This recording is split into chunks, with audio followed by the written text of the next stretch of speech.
The Spokane Regional Law and Justice Council is really an advisory body that is comprised of stakeholders from across the criminal justice system, from our judges, law enforcement, prosecutors, public defenders, who all come together and meet monthly to discuss different issues occurring and arising in our criminal justice system and brainstorm solutions to areas that need to be addressed. The real value of bringing everyone together with the Law and Justice Council is to have everyone's voice heard.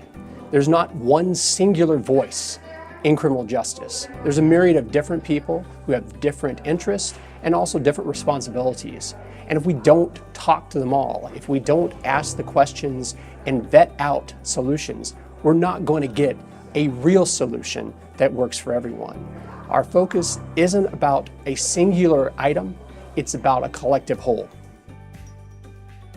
One of the interesting things that we've done here in Spokane in our region is that we have expanded our SRLJC to include not just the statutory members, we have included a number of community members, and those community members are folks who are previously incarcerated, folks who work out in the community with people recently released from incarceration, and people who represent victims' rights. So that's a little bit different than what the statute requires. So we have a lot that we can be learning from these individuals, and I'm hoping that we're going to learn a lot more as time goes on.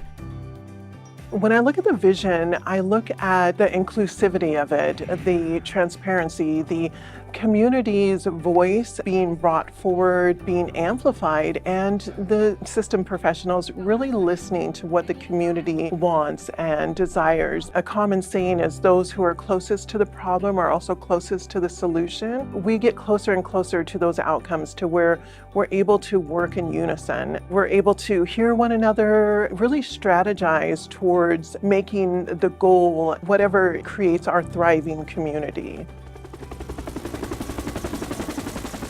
It's important that everybody come to the table so we can hear what the needs are, develop a strategy, and move this community forward. We've opened it up to the public, which I am a fan of opening things up to the public, but it can't be at the expense of progress. The voters elected us to do a job. It's time for us to start doing that job.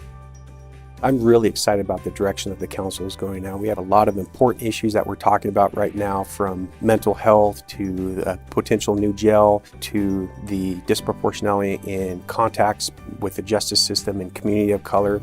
So there's a lot of important things that we are working through, and we're working through these collaboratively, and we're working through these things respecting each other's opinions, and we're making progress. I feel like when we're meeting together, we're actually moving these issues forward, and it's challenging. When you have all these different lenses, all these different perspectives, all these different passions, trying to get everyone to come to the table and be able to work together collaboratively is very challenging, and I feel like we are really starting to do that now.